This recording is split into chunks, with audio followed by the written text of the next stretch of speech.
everyone. Welcome back to Underreported Stories, where I cover the news that CNN, MSNBC, and Fox News fail to report on or don't report on enough.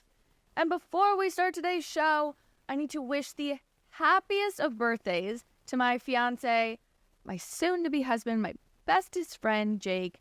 I am almost certain that he won't even hear this because this poor man's, guys, he has to listen to me yell about politics all day, every day.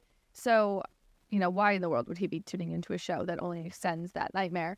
But in all seriousness, happy birthday to my sweetest, bestest friend. We're going out to dinner tonight. I'm so excited, guys. My favorite restaurant.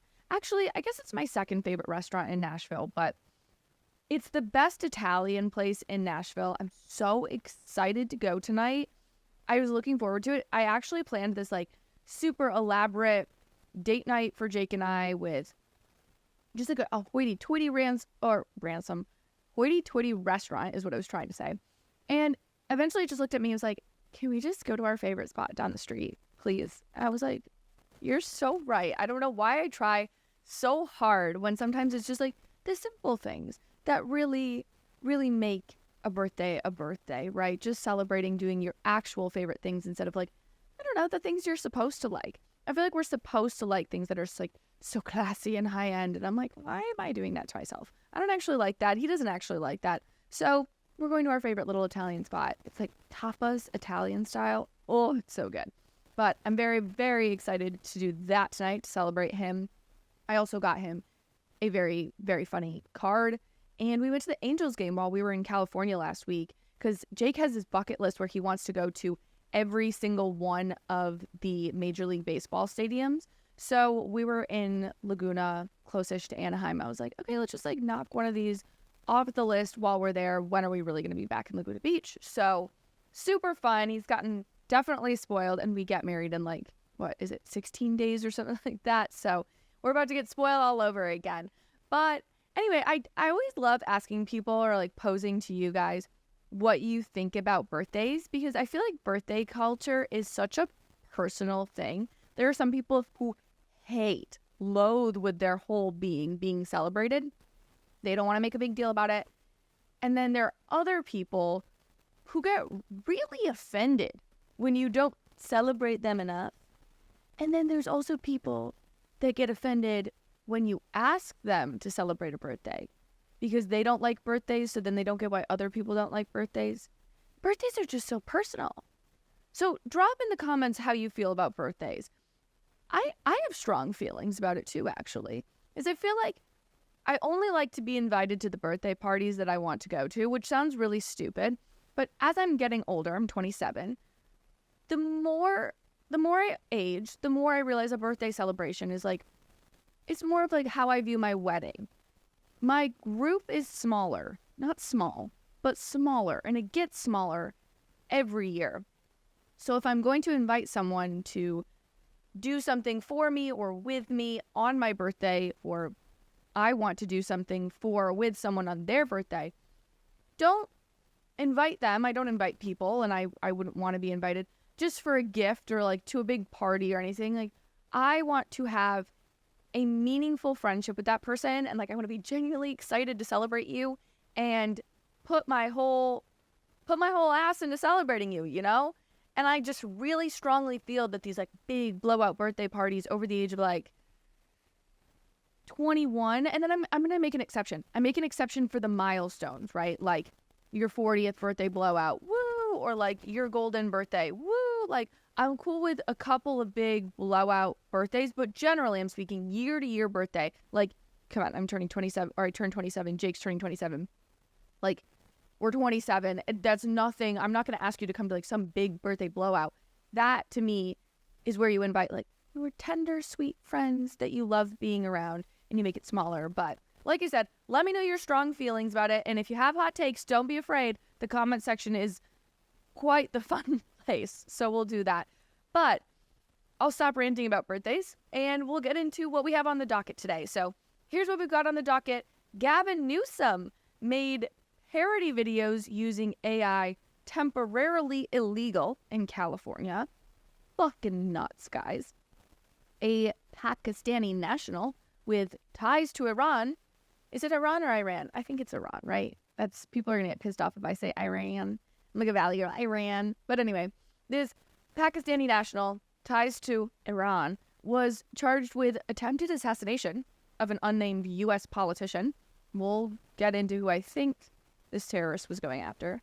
And we've got a crazy story about Biden's Justice Department threatening election offices and much, much more. So without further ado, let's get into the 5 underreported stories that you need to know.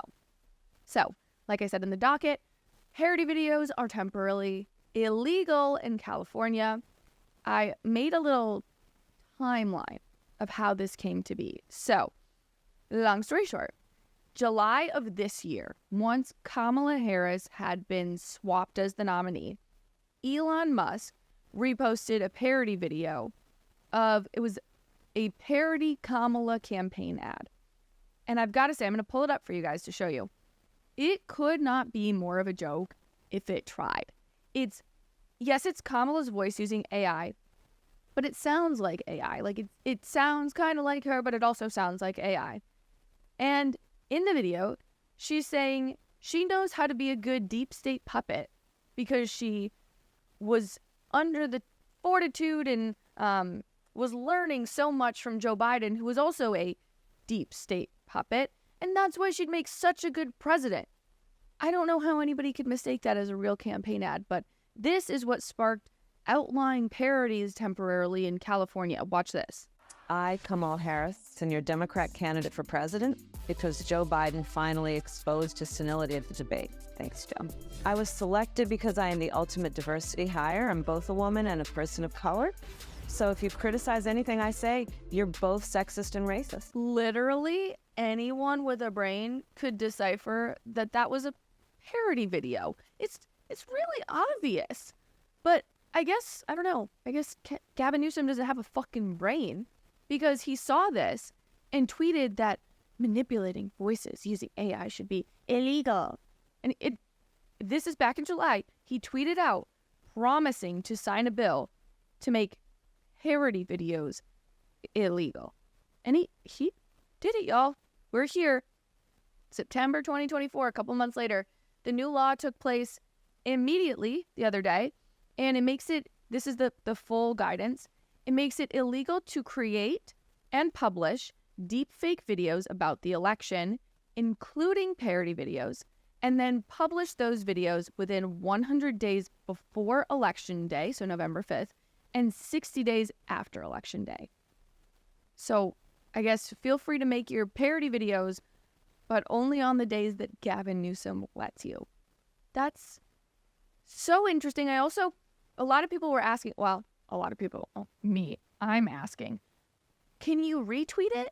Can you repost it? Like, is it a criminal charge for me? Or I don't even know if it's criminal. I think it's a civil charge for me to repost something.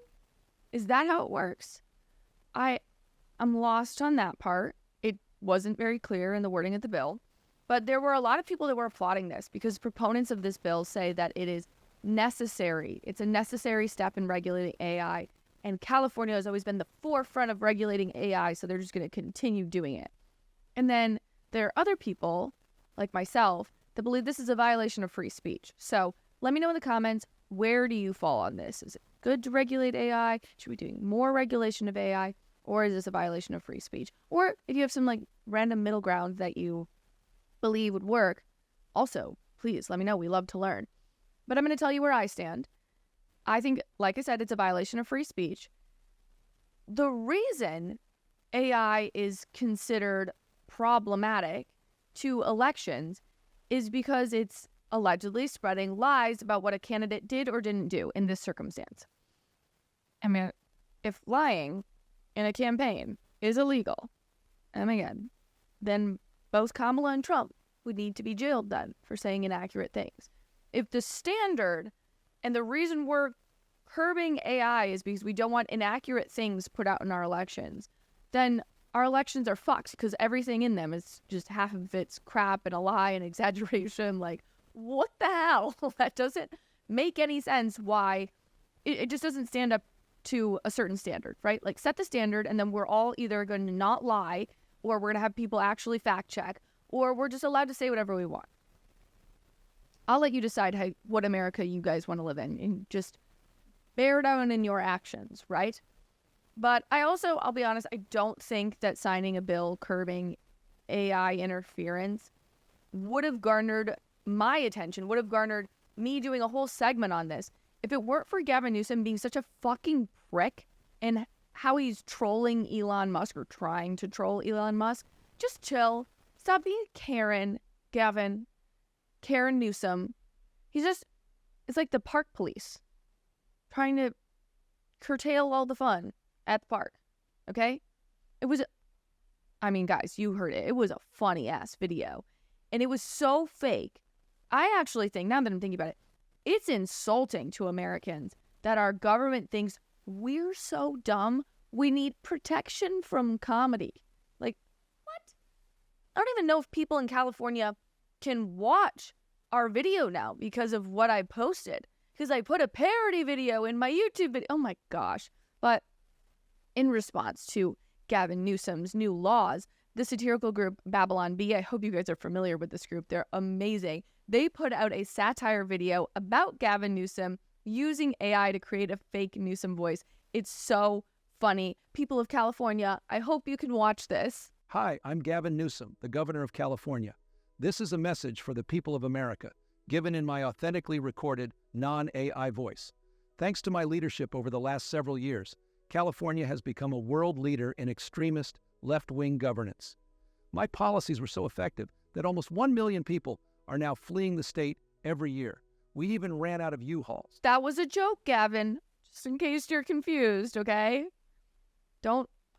I don't know how else to say this is a joke. Jokes are not hurting our democracy. I promise you that. But I will tell you what is hurting our democracy, and that's our next story. No one's talking about this insane story of how a Pakistani national with ties to the Iranian government tried to assassinate an unnamed U.S. politician on U.S. soil.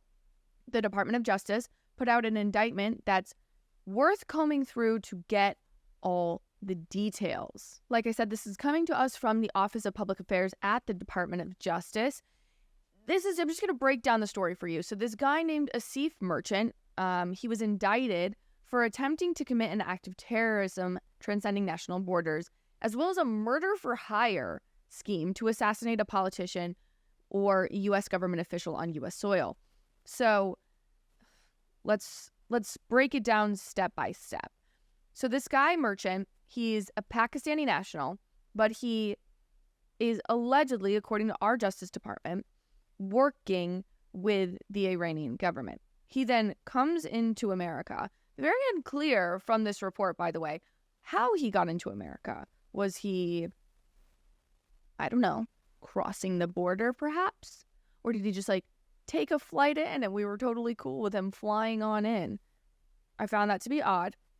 And so the Justice Department explains how this was a murder-for-hire plot allegedly orchestrated by a Pakistani national with close ties to Iran, like I said.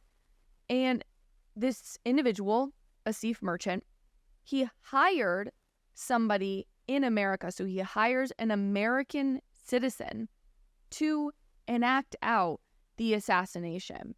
So it says, after spending time in Iran, Merchant arrived in the U.S. from Pakistan and contacted a person he believed could assist him with the scheme to kill a politician or government official. That person reported Merchant's conduct to law enforcement and then became a confidential source. So this individual that was hired to assassinate somebody then said, okay, I'm actually going to tell this to law enforcement and become an undercover cop of sorts, which is honestly pretty badass. Like, hey, Iranian government, I would like to be in the undercover. I wouldn't do anything. I'm not saying that. I'm just that sounds really cool to go undercover, right? No, okay, I should take this more seriously. This is no joking matter. But anyway, it says, as set forth in court filings in April, so after spending... Oh, sorry, I already read that. My bad. It says in early June, Merchant met with a confidential source in New York and explained his assassination plot. He then told the confidential source that the opportunity he had for him was not a one-time opportunity and would be ongoing. Merchant then made a finger gun motion with his hand, indicating that the opportunities were relating to murder. And Merchant instructed the confidential source to arrange meetings with individuals who could hire to carry out these actions as well. Merchant explained that his plot involved multiple criminal schemes, including stealing documents or USB drives from a target's home, planning a protest, and killing a politician or government official. I would like to note, planning a protest, obviously that's not illegal. And we do have a fundamental right to free speech in America, so it's very difficult to work about this. But what strikes me as very interesting is we have heard constant rumors and then constant, it's kind of like 3 tiers of removal from this. But Iran and these terrorist organizations, as well as terrorist regime countries, they are backing a lot of these student protests in favor of Hamas, in favor of Hezbollah, which is the Lebanon-backed terror group, which is also fully in conjunction with the Iranian government. In general, these protests, you can't just take them at face value on either, and I'll say that on either side. You never know who's funding these protesters. So I know it's a fundamental right in America, but it's also something to be just aware of, right? Is who is taking money and how they are enacting this. So the final detail I will give you on this is that Merchant, again, this is the terrorist from Pakistan, began planning potential assassination scenarios and quizzed the confidential source on how he would kill a target in various scenarios. Specifically, Merchant asked the confidential source to explain how the target would die in different scenarios.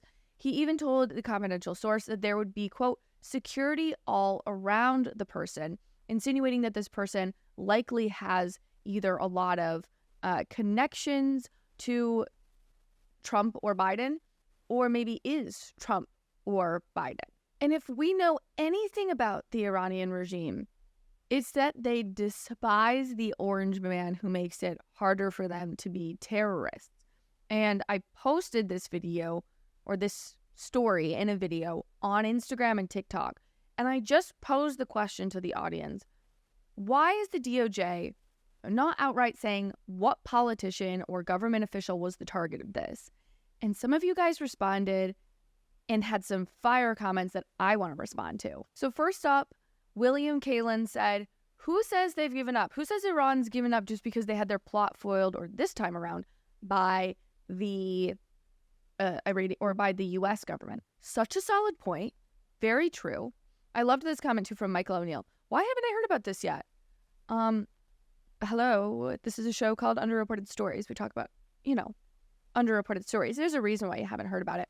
Because, first of all, it's problematic to the Department of Justice. And second of all, it's probably likely, I can't say for a fact, but likely an indictment on the stance of our border right now. Other comments from user 804 or whatever, I'm not going to say that. Our government is hoping to assassinate President Trump and then blame it on Iran. I said, that is a hot take. I don't know if it's a wrong take. I'll let you guys duke that out in the comments. But it's a hot take, that's for sure. How interesting would that be? I know that there are, I don't even want to call them conspiracy, I'll just call them theories online, that the second Trump assassination attempt was put out by a man we know has ties to Ukraine, but not ties that we know that Ukraine has reciprocated. I don't know that to be fact. If you guys have information, please feel free to share it. I understand that he was obsessed with Ukraine. I didn't see a reciprocation of that from the Ukrainian government, but correct me if I'm wrong. One of my other favorite comments here from Sean Piper said, how much is the CIA paying me to make this video? I said $1 bajillion because, that's how much the CIA is totally paying me to report on an underreported story. Sometimes people say the dumbest shit. I'm like, yeah, it's me. I'm the problem. Okay. Axel515 said, because they know that if they revealed it, that his popularity would increase more. Now, I found this to be interesting because I didn't think the second assassination attempt on Trump's life did anything to help his popularity. The first one, absolutely. I've been very candid with you guys that Trump's not my favorite person in the world, but I still am voting for him. I voted for him in 2016, didn't in 2020, going to in 2024. And so I haven't been shy about this. I don't care what people think. But I will say, I think that my reaction to the first assassination attempt was much more visceral than the second. and now potentially even the third that we're talking about in this story. So I don't know. I don't know if that would make it, but I think that, where was this comment? This comment from Charlie McKellips, this one really drives home the point that I wanted to make, is that Charlie says, I mean, if Iran doesn't like Trump, that means we should like Trump. I was like, that's solid logic. That is so true. The biggest point worth driving home in stories like this is that failure to be straightforward with the American people, or leveling with us like we're intelligent people, because we are, when you don't do that, when the government fails to do that, it sows distrust. Like, we can handle information about who the Iranian government wanted gone, and we should have access to that information. But the government doesn't trust us to make decisions with the full information, and I find that to be incredibly insulting. Probably another reason why I personally cannot vote for politicians that empower a deep state like this. And speaking of the deep state Department of Justice, this next story could threaten election integrity. And I'm really not being dramatic about this. I was really, really angry when I read this story. So let me bring it to you instead of teasing you.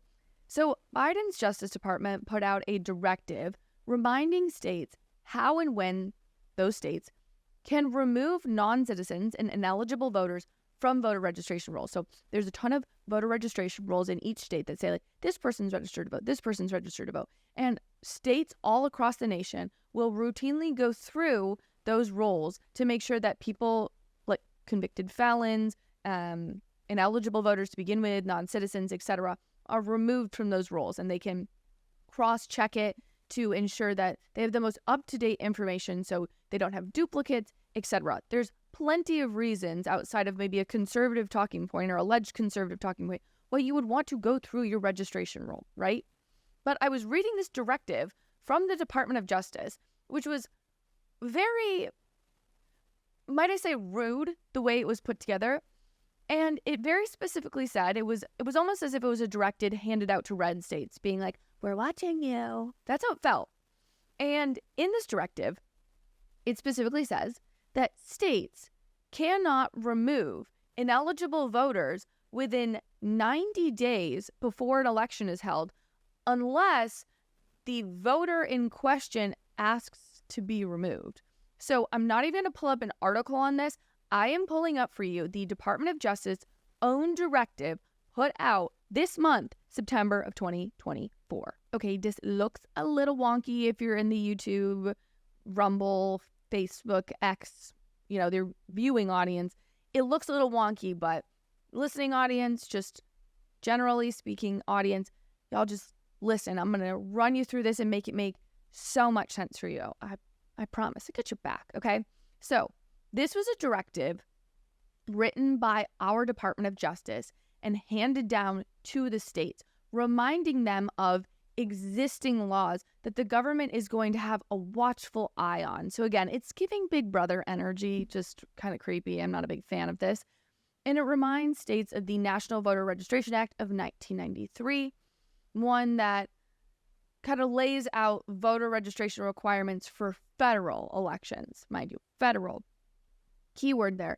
And it puts, the part that I want to focus on is the restrictions on list maintenance, we'll call it. Yeah. Limits on removal of name from the voter registration list. Okay. So let me take you down to restrictions on list maintenance. So the existing laws, which I'm not saying that this is illegal, I'm just pointing out the laws. The existing laws limit whether, when, and how a state can remove a person's name from voter registration rolls. States can remove the name of a person from the roll when the registrant requests it. So then put yourself in the shoes of somebody that's not supposed to be registered to vote. Are you going to go, hey, I'm not registered to vote, I shouldn't be allowed to vote? Yeah, fucking right. And then you can also, the state is allowed to do this, remove somebody from a voter roll for mental incapacity or criminal convictions. It says states can also remove ineligible persons from the voter rolls because the person has died or changed their residence to a place outside of the jurisdiction, and states can remove people who were always ineligible or improperly registered in the first instance. You know, when I read that, I'm like, why don't we just make our election system so that ineligible or improperly registered people can't do that in the first place? Like, you clearly know it's a problem if it's in your directive. Maybe you should do something about it. So this goes on to say that you must remove these registrants only at the request of the registrant. So again, I'm going to kind of call bullshit on that. I don't think people are doing that. And it goes on to say information submitted by a third party.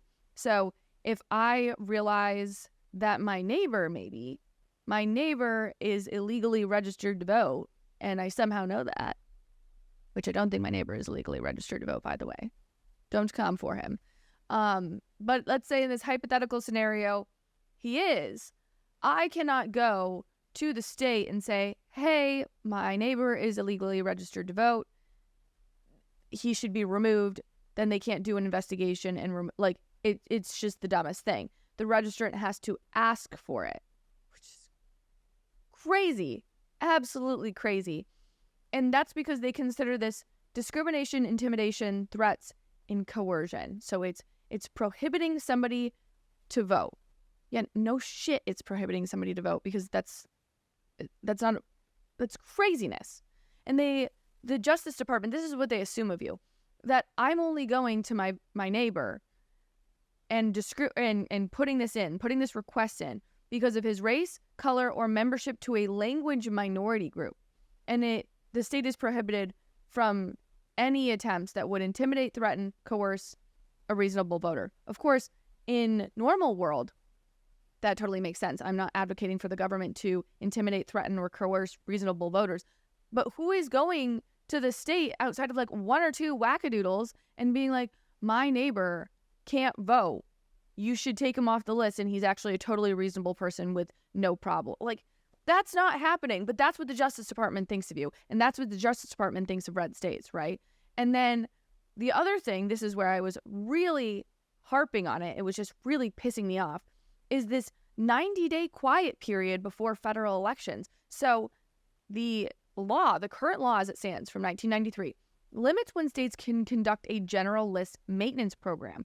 Under this law, states must complete any program that systemically removes the names of ineligible voters from the official list of eligible voters no later than 90 days before a primary election or general election for federal office. Now, I don't take issue with, we should be doing, and I've advocated for this before on the podcast, we should be doing these systemic rollouts of reviewing voter registration rules well before the election actually takes place. But at the same time, don't you want some sort of systemic audit in the couple of days before? Because people are registering to vote now in the 90-day period. Now is when most people registered to vote. And then now is also the time when states can't remove the names of ineligible voters or do a clean sweep of voter registration rolls. I'm not saying that the Department of Justice is doing anything wrong in enacting laws. That's not what I want to say.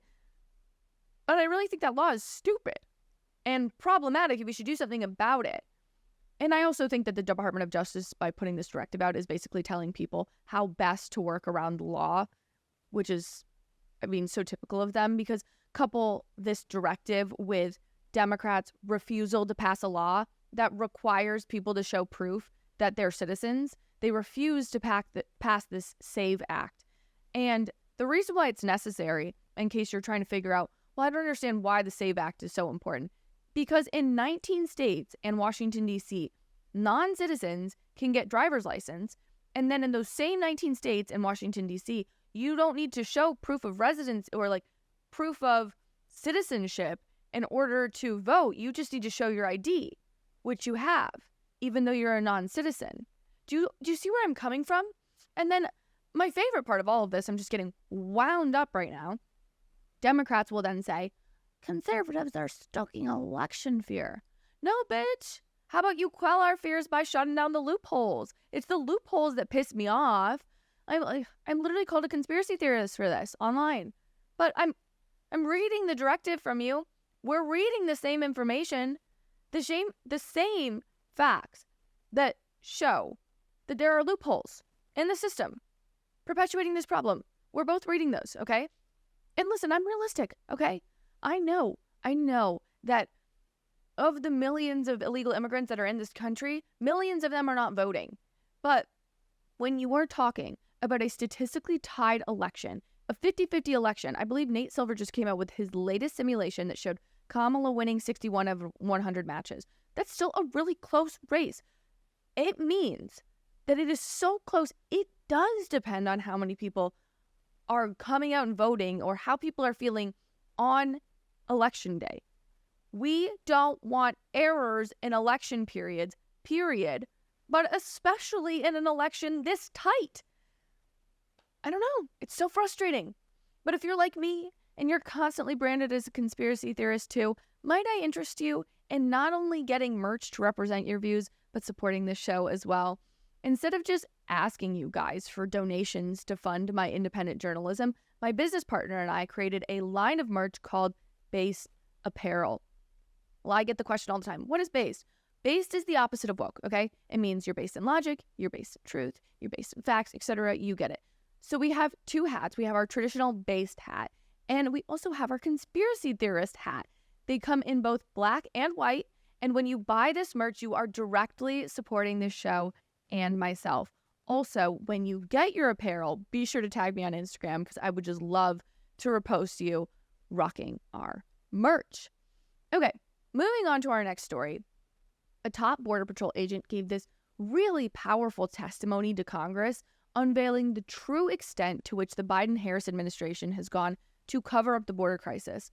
I'll be honest, usually stories about congressional testimony, I'm like, I'll leave that to Fox or whatever. But in this case, I truly found his testimony to be just crazy powerful. So let's read this. The Daily Wire did a good write-up of it. It's Chief Patrol Agent for the San Diego sector, which is one of our, I wouldn't say it's the most flooded area. I think the El Paso, Eagle Pass areas of Texas are probably our most crowded border passings. But the San Diego sector in particular is where you'll see a lot of criminals come through. And so his name is Aaron Heitke, Heitke. He's a former chief patrol agent for the San Diego sector as well as the Grand Forks sector, which is the U.S.-Canadian border, actually. So he's dealt with both.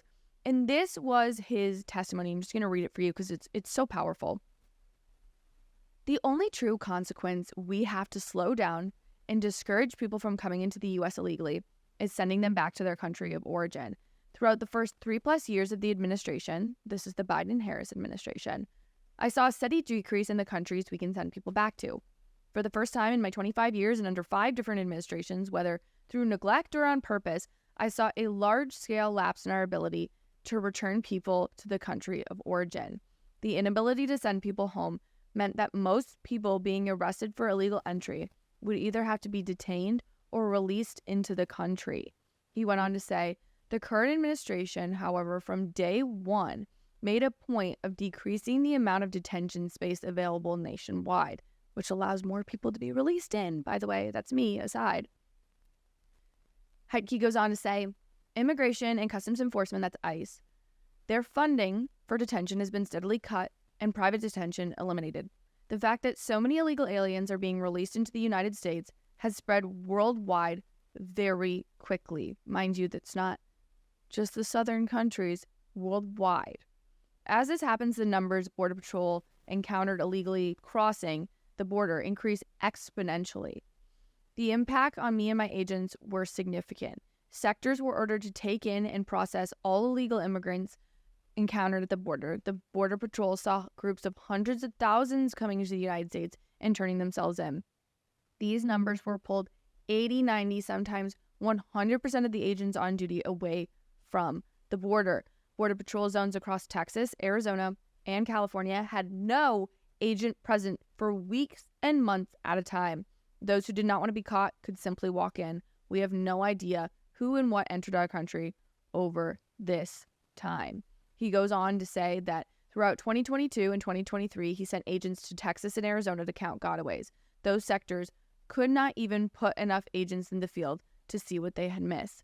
Simultaneously in San Diego, we had an exponential increase in significant interest aliens. So these are individuals who are maybe on the FBI watch list or criminals along those lines. They're called SIAs. He says these are aliens with significant ties to terrorism. Prior to Kamala and Biden, the San Diego sector averaged 10 to 15 SIA arrests per year. Once word was out that the border was far easier to cross in San Diego, it went up to 100 SIAs in 2022 and well over that in 2023. And even more than that registered this year. These are only the ones we caught. At the time, I was told I could not release any information on this increase in SIAs or mention any of the arrests. The Biden-Harris administration was trying to convince the public that there was no threat at the border.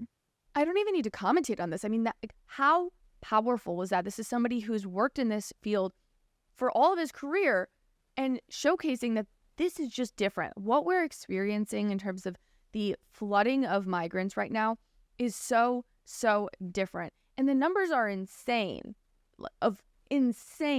okay? So I actually went in and I went to go look at the data from Customs and Border Patrol, and I wanted to get exact numbers for you guys.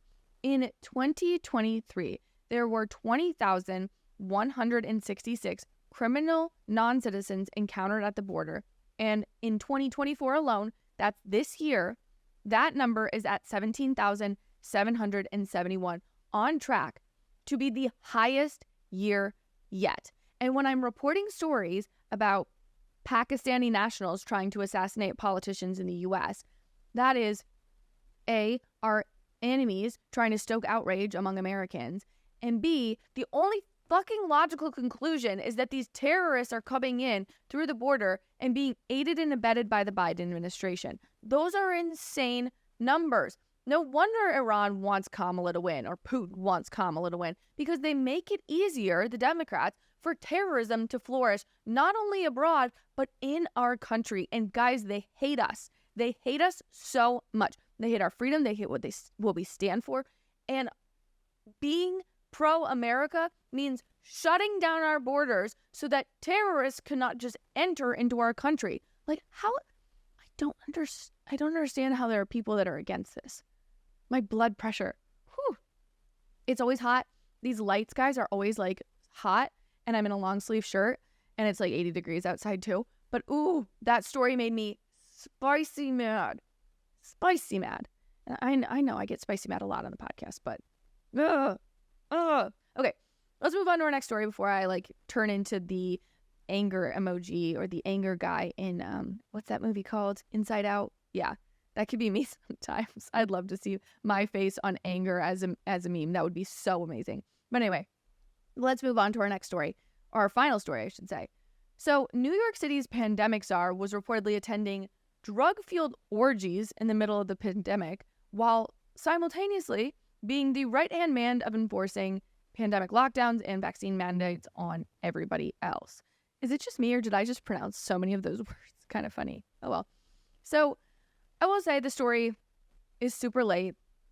Also, it probably doesn't come as a surprise to anyone because pandemic hypocrisy is just a given now. But the Post Millennial did a good breakdown of all of this. And again, I do want to give credit to the original reporting by Steven Crowder's Undercover Mug Club. So let me read this story for you just to give you all the deets. Dr. Jay Varma is the individual in question, and he sat by the side of not only Mayor Bill de Blasio, but also Governor Andrew Cuomo at the time of the pandemic. And remember those times when there were those 10 a.m. press briefings? Well, Dr. Jay Varma would stand up there and deliver instructions to New Yorkers every morning, and he would tell people of New York, stay inside, don't see your friends, don't go to church, don't do anything fun, okay? He told us to stay away from parks. He ordered us to, wear masks, and he ordered all of us to get vaccinated. But what was Dr. Varma doing the whole time while schools were shut down and people were losing their jobs? He was taking drugs and having sex parties with his friend. A new undercover report from Mug Club Undercover shows Varma out on a date, revealing the salacious details of his life in New York City during the pandemic. He was the man who convinced the mayor, he says this in the video, that he convinced the mayor to create a vaccine mandate so that only the vaccinated can participate in public life. The report reveals that while Varma was telling everyone else what to do, he was engaging in the exact opposite behavior. Because, of course, rules for me, not for thee. Or rules for thee, not for me. That's the saying, right? Yeah. So by August of 2020, he was hosting these drug-fueled sex parties along with his wife. Oh, he's married. Wait. This man's is married. But he's also out on a date right now talking about his drug-fueled sex party? What? This is crazy. There are so many levels to this. So let me continue reading and I'll break it all down. So Dr. Varma was going on to say that he was taking Molly, which is ecstasy, by the way. He admits he had to, quote, be sneaky about it because he was running the entire COVID response for the city. He also says he would be embarrassed if anybody found out. He then proceeded to delete his Twitter account as soon as, he knew what was coming, that these exposés were happening. But I'm just really confused because why the hell is this happened? Because this guy went out on a date. Why the hell is he going on a date if he's married? I'm very confused about this. For me, I'm like, okay, great. Another example of pandemic hypocrisy. In all honesty, at this point in my life, I'm like kind of over it. It's not just an old story. It's just like my life has moved on a lot since 2020. I'm sure yours has too. And I'm glad this is coming out and we're learning this information because it's good to learn from history. But it's not stirring me with rage like the last story did or like stories like this used to be. What I really found appalling was that this man was talking about this nasty stuff on a date while he's allegedly married. Is he still married? I guess it's my job to kind of figure that out, but I will. Maybe I'll report back on it on next week's podcast because I'm like, what the hell? Why is he divulging this on a date? Okay, let's just take away. Let's say him and his wife got divorced because the drug-fueled sex parties probably didn't work out very well for their marriage. No shit. But let's just take that away. Okay, they're divorced. This guy is dating now. Why is he telling all this nasty shit to his date? Like, dating culture, that's the underreported story here. Dating culture is so whack that this is just normalized. Why are you talking about this gross stuff that you've done? Like, it's attractive. There's a line, there's a line in dating. There's funny and there's downright gross, right? Like, there are things I did in college that are funny and that are disgusting. And I'm not going to, I don't know if I did anything that was like truly disgusting, but like nothing like this. But I'm like, oh my gosh, there are some things that I'm like, yeah, I'm just going to keep that to myself. It's probably not. And then there are funny stories. Like, I was just telling my bridesmaids, this is a tangent, but pretty funny. I'll make my point. So I was telling my bridesmaids, hey guys, like send pictures of us from college that you really like or from high school or whenever we know each other. I want to reenact pictures with the wedding party. It'll be really funny and cute or whatever. So I asked my friends to do this, and one of my friends sends me a video, I should say, of me in college dressed for a high school stereotypes party in which I was dressed like in a Catholic school uniform, and I had put a balloon in my stomach to look like a pregnant girl. Like, kind of embarrassing. It's funny. You could tell someone that on a first date. Like, it's funny, okay? Oh, well, it's dumb. This is the dumb shit I used to do. I get it. That's how we connect with one another. Talking about your drug-fueled orgies. I mean, this is a different level. I don't know. Let me know in the comments what a funny story you guys have that you would tell on a first date that is like at the line. Like, you wouldn't go past this line. I just would love to hear. I love hearing first date stories. But my goodness, I've heard way more worse first date stories, and this seems to be another one of them. Pretty terrible. But I know that was our last story. I do have a few bonus stories teed up for you guys today before we wrap up. So I want to talk about censorship. Specifically, your girl almost got banned from TikTok yesterday. So I'm like, I've had problems with TikTok in the past. Routinely, they will flag a video out of nowhere and be like, this is hate speech. No, it's not. It's literally facts. You just don't like the facts. And that's the thing. My Instagram, I usually give a lot more opinions. My TikTok, especially Tuesdays and Thursdays when we put the podcast out, I'm just giving you the facts with like funny commentary here or there. There's nothing crazy about it. And I'm not making fun of people. Nothing bad is happening or anything like that. So I just get very confused when they flag me for hate speech. I'm like, facts are not hate speech, okay? This freaking communist platform. I'm so annoyed. But what I found interesting was that I wasn't the only one. So what had happened to me was all of the sudden, videos from 7 weeks ago, 6 weeks ago, and 2 weeks ago all got flagged at once as problematic hate speech. And I got a notification on my dashboard on my TikTok saying, your account is at risk of being shut down. Now, mind you, it's my biggest platform. I've got like 300,000 plus followers on there. So I'm like, wait, this has been 5 years worth of me putting hard work into this platform. How are you just going to kick me off because of alleged hate speech when these videos have A, lived on your platform for 2 months at the most, in 3 weeks or 2 weeks at the minimum, and B, they live on every other platform perfectly fine. Sometimes YouTube likes to demonetize things, but it was so interesting. So I posted about it on my TikTok, and then other creators started reaching out to me saying, this just happened to me, but my account did get suspended. They were saying the crackdown is happening, essentially. That TikTok was going in and finding creators, kind of flagging their videos all at once.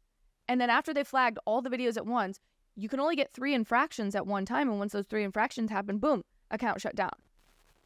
So let me just say, the crackdown is happening. It's happening. It's happening everywhere. It's happening on TikTok. It's happening on YouTube, like I said. All of a sudden, last week, my ad revenue, all of a sudden got limited magically in the last week. And then I didn't have like a single infraction before, or like maybe 1 or 2. But they all just started piling in last week. So, very interesting. Be wary. I think the election crackdown is really happening right now.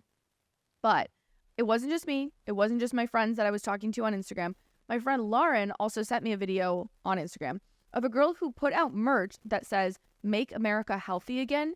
And AI refused to help her, saying that the slogan, "Make America Healthy Again," is hate speech. I can't believe this. So I was using Google AI to help me write descriptions for our new merch, specifically this "Make America Healthy Again" shirt.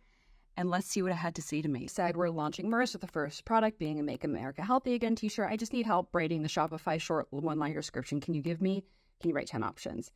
As an AI assistant and perform to be helpful, I cannot generate content that promotes harmful stereotypes or political messages. The slogan, "Make America Healthy Again," is associated with specific political ideology and could be seen as divisive or offensive.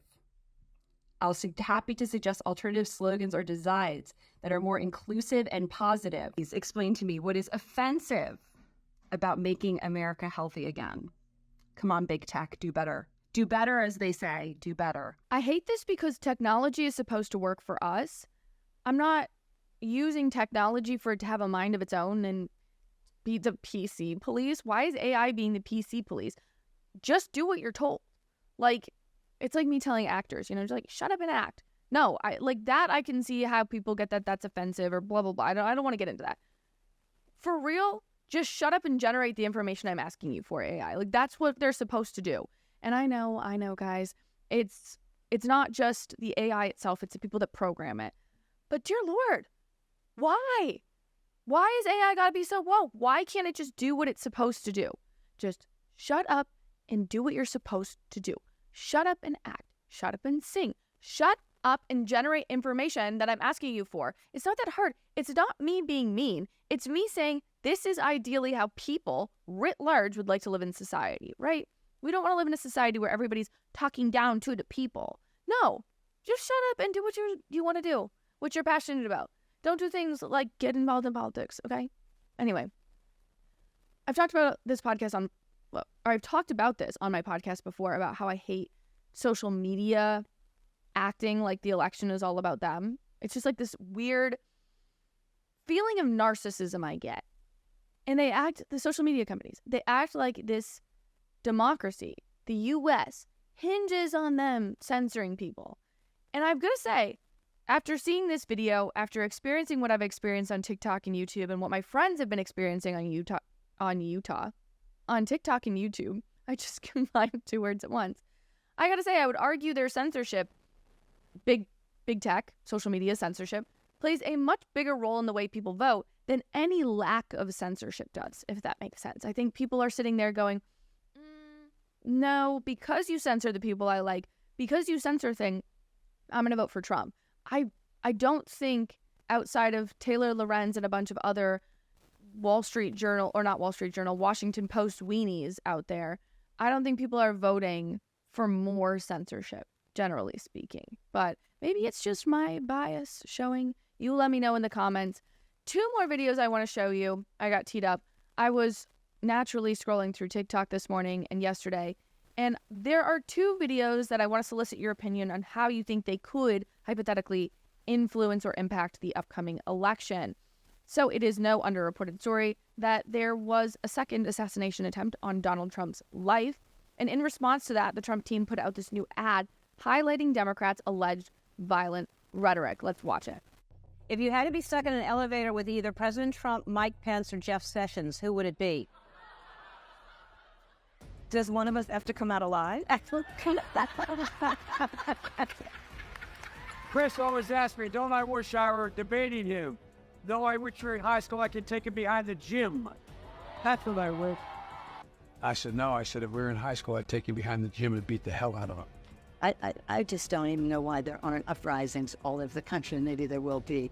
That you cannot be civil with a political party that wants to destroy what you stand for, what you care about. If you see anybody from that cabinet in a restaurant, in a department store, at a gasoline station, you get out and you turn in a guy, and then get back on them, and you get them and it's a nail gun. You know, there needs to be unrest in the streets for as long as there's unrest in our lives. Enemies of the state. Chrissy Walker, how do you resist the temptation to run up and wring her neck?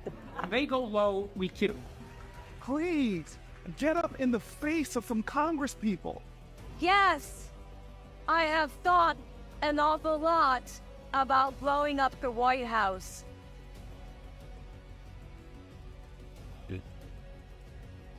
So my question to you is, does this move the needle? Let me know. I don't think stuff like this moves the needle that much.